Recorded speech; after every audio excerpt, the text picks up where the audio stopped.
Cuando escucho eso que el hombre no cambia, si te la hizo una vez, te la hará todas las veces, el que es infiel ya no tiene remedio.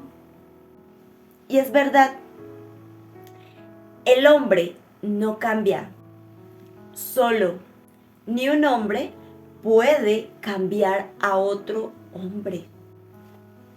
Es que al hombre solo lo cambia Dios. Ezequiel 11, 19 al 20 dice: y les daré un corazón y un nuevo espíritu pondré dentro de ellos, y quitaré el corazón de piedra de en medio de su carne, y les daré un corazón de carne. Y la promesa de este canal, Jeremías 32, 27. He aquí, yo soy Jehová, Dios de toda carne. ¿Habrá algo difícil para mí? Dime, ¿tú crees que Dios miente? ¿Tú crees que Dios se arrepiente de sus promesas? No, ¿verdad? ¿Qué dice la Biblia acerca de abrir los ojos? Leamos 2 Corintios 4:4. El Dios de este mundo ha cegado la mente de estos incrédulos para que no vean la luz del glorioso evangelio de Cristo, el cual es la imagen de Dios. Véase bien, el Dios de este mundo. ¿Quién es? Satanás. Hay personas que viven atadas por vendas espirituales que no les permiten ver la realidad. Pueden tener una vista distorsionada de la verdad y eso les va a impedir crecer en su espíritu. Estas vendas pueden atar, sujetar, oprimir e impedir que veamos claramente. Y veamos algunos ejemplos. Las vendas de Pablo. En la historia de Pablo tenemos un ejemplo de un hombre dedicado a Dios, pero atado con vendas religiosas. Sentía que quienes no estuvieran con sus creencias y sus maneras, con las leyes de Moisés, no podían ser aceptados por Dios y tenían que ser castigados. Pablo tuvo vendas religiosas muy fuertes. Por eso, como escribió alguien aquí, la religiosidad daña. Por esa pasión que Pablo sentía por la ley, tenía una venda sobre sus ojos que no le permitía concebir que podía estar errado. Él persiguió a los cristianos porque pensaba que estaba haciendo bien y que estaba luchando para Dios. Por eso Jesús se le hizo presente. Nos enseñan las escrituras que Pablo, al presenciar la muerte de Esteban y aunque estuvo totalmente de acuerdo con su asesinato, quedó impactado. Viendo la manera como Esteban se entregó y lo que dijo, lo impactó. Y allí se le comenzaron a caer esas vendas que los llevaban a hacer daño. Y justamente al encontrarse con Jesús, nuestro Dios le quitó la vista para hacerle ver su error. Es que cuando vivimos sin Cristo, cuando vivimos una vida sin arrepentimiento ni temor de Dios, Satanás, que es el Dios de este siglo, así le llama la Biblia, cegará nuestro entendimiento para que no resplandezca la luz del Evangelio de Cristo. Es por esta razón que muchas personas escuchan una y otra vez sobre el Evangelio de Cristo y no se interesan ni pueden entenderlo. ¿Por qué? Porque su entendimiento espiritual está cerrado a las verdades de Dios. Ellos son ciegos, no pueden ver la verdad, no son capaces de verse a sí mismos como pecadores.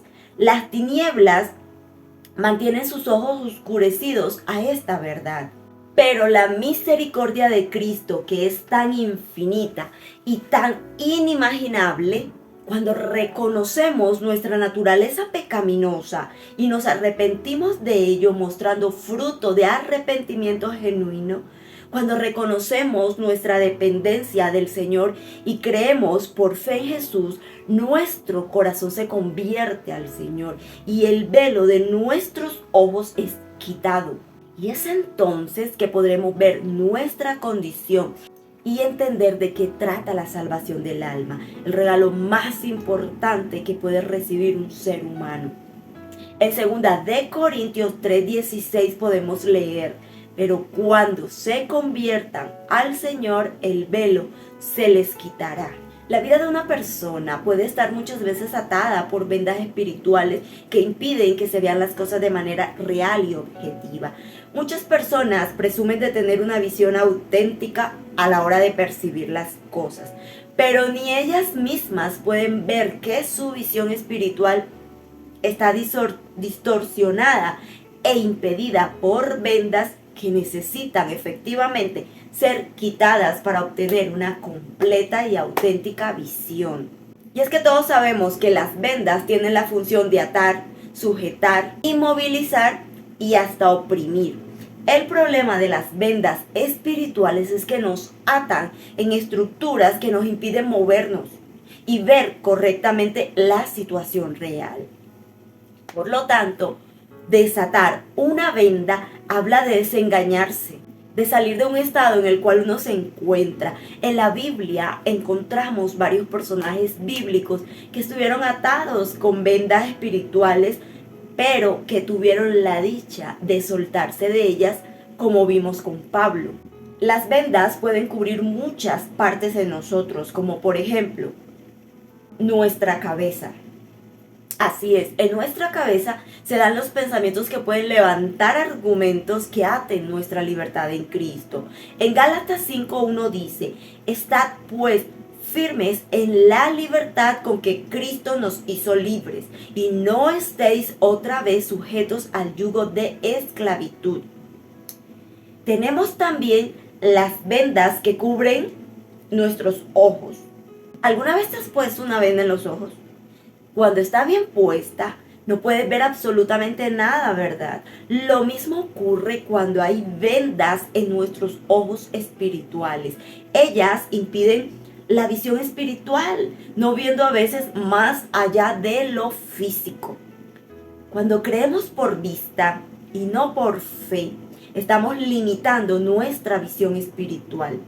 Nosotros creemos en Dios que sana, que liberta, que salva, que hace milagros.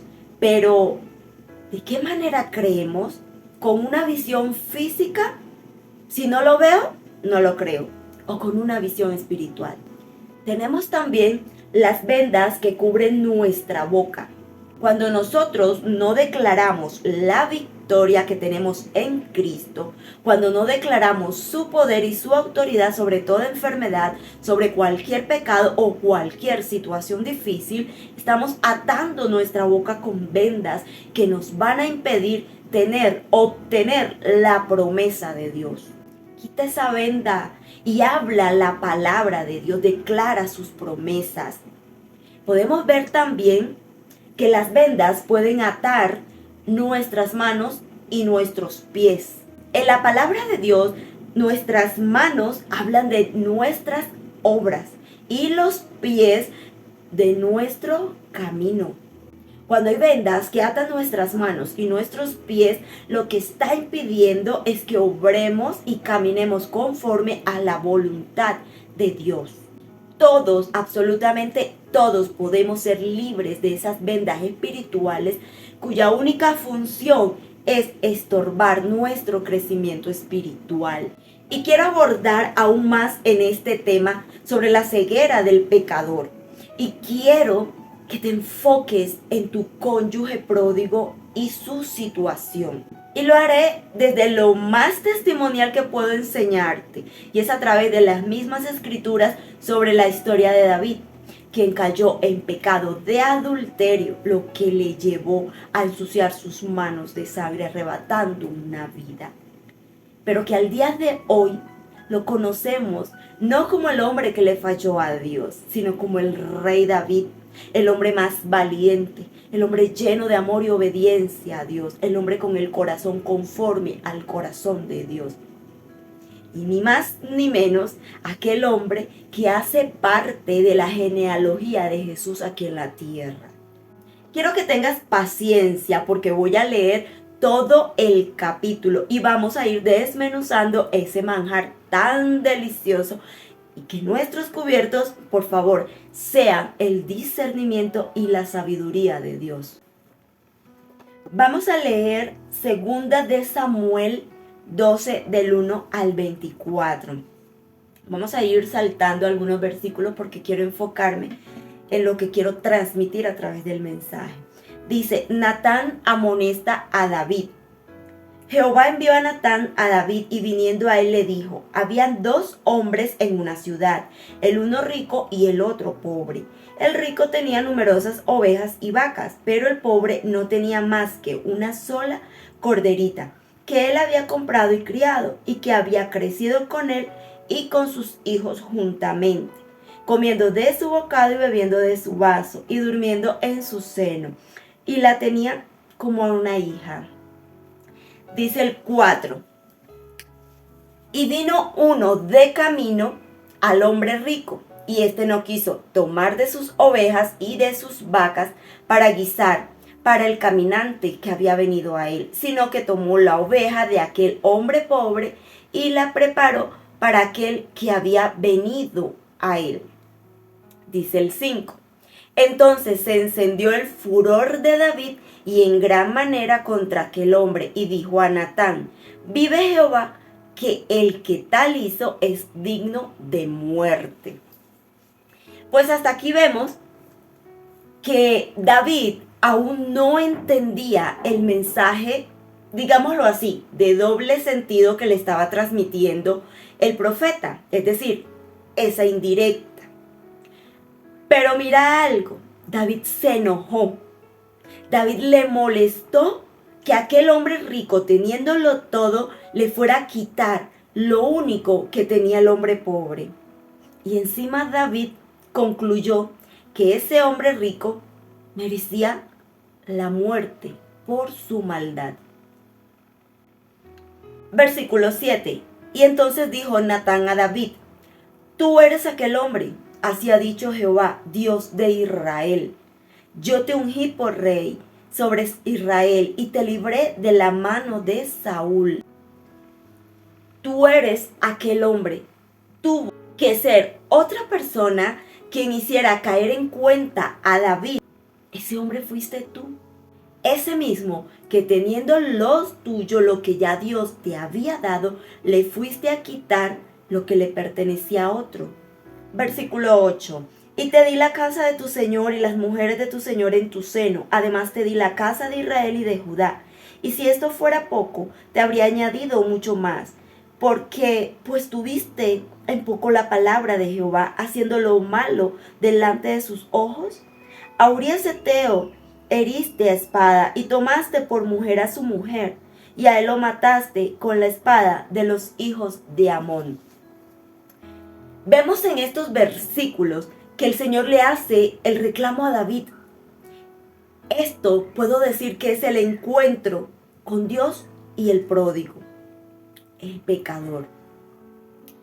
Mira cómo se pierden las bendiciones cuando el Señor le dice, te habría añadido aún más. Versículo 10. Por lo cual ahora no se apartará jamás de tu casa la espada, por cuanto me menospreciaste y tomaste la mujer de Urías Eteo para que fuese tu mujer. Es decir, hubo consecuencias del pecado. Una de ellas fue precisamente esa. No se apartará de tu casa la espada. Razón por la que vemos que David, a pesar de ser rey, de tener un gran palacio, de tener riquezas, tuvo que vivir como un soldado prácticamente, peleando de batalla en batalla. Versículo 12. Porque tú lo hiciste en secreto, mas yo haré esto delante de todo Israel y a pleno sol. Me parece fuerte este versículo. Lo que hiciste en secreto, deleitarte en el pecado y creyendo que nadie se daría cuenta, que puedo quitar y poner a mi antojo, que puedo hacer daño y luego actuar como si nada. Pues delante de los ojos de Dios no hay nada oculto. Y cuando ese Dios dice, hasta aquí, tu pecado es encubierto, será delante de todos y a plena luz del sol, es decir, esa es la gloria de Dios. Cuando el Señor se glorifica delante de tus enemigos, viene la vergüenza y la humillación de vuelta para el pecador, para los participantes del pecado.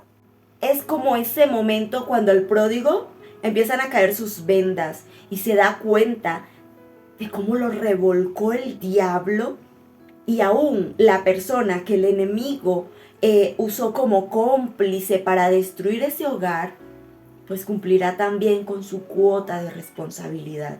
Versículo 13. Entonces dijo David a Natán: pequé contra Jehová. Y Natán dijo a David: también Jehová ha remitido tu pecado, no morirás. 14. Mas por cuanto con este asunto hiciste blasfemar a los enemigos de Jehová, el hijo que te ha nacido ciertamente morirá. Y Natán se volvió a su casa, y Jehová hirió al niño que la mujer de Urías había dado a David y enfermó gravemente. Entonces David rogó a Dios por el niño, y ayunó David y entró y pasó la noche acostado en tierra. Vemos con estos versículos las consecuencias del pecado. David se arrepintió, David rogó a Dios, David ayunó, David no durmió clamando, pero tuvo que pasar por ese proceso doloroso a causa de su pecado. Su hijo con Betsabé murió. Versículo 20. Entonces David se levantó de la tierra y se lavó y se ungió y cambió sus ropas y entró a la casa de Jehová y adoró. Después vino a su casa y pidió y le pusieron pan y comió. David aceptó su castigo, su consecuencia. No reprochó a Dios, no lo culpó, no lo abandonó. Versículo 24. Y consoló David a Betsabé, su mujer, y llegándose a ella, durmió con ella. Y ella le dio a luz un hijo, y llamó a su hijo por nombre Salomón, al cual amó Jehová. Luego de su arrepentimiento, de sufrir las consecuencias de su pecado, de haber sido perdonado por Dios, David recibió la bendición de volver a ser padre. Mira todo el proceso, ¿verdad? Que no es de hoy, no es de ahora. En aquellos tiempos también hubo pecado, también hubo vendas en los ojos aún de aquella persona que había sido escogida. Tenemos a Pablo, tenemos a David en esta ocasión como ejemplo. Cada uno de ellos les llegó su momento de tener ese encuentro con el Señor. Ese momento en que cayeron sus vendas, en que pudieron entender, cambiaron. El Señor transformó ese corazón de piedra por un corazón de carne. Más sin embargo, tuvieron que afrontar también las consecuencias de su pecado. Tuvieron que atravesar ese proceso doloroso que trae consigo el pecado, ¿verdad? Hubo arrepentimiento y arrepentimiento genuino, lo cual les llevó a poder volver a ubicarse en ese puesto merecedor de las bendiciones de Dios. Entiende en esta hora también, no solo tú sufres, no solo tú pasas un proceso en un desierto. El pecador también tiene que tocar fondo. El pecador también tiene que asumir las consecuencias de su error, de su falta. Cuando llegue ese momento, espero que tú como luchador, como luchadora, tengas la fortaleza, el entendimiento y la sabiduría necesaria para ayudarle a ese pecador, a ese pródigo, a volver a reclamar su posición en el Señor.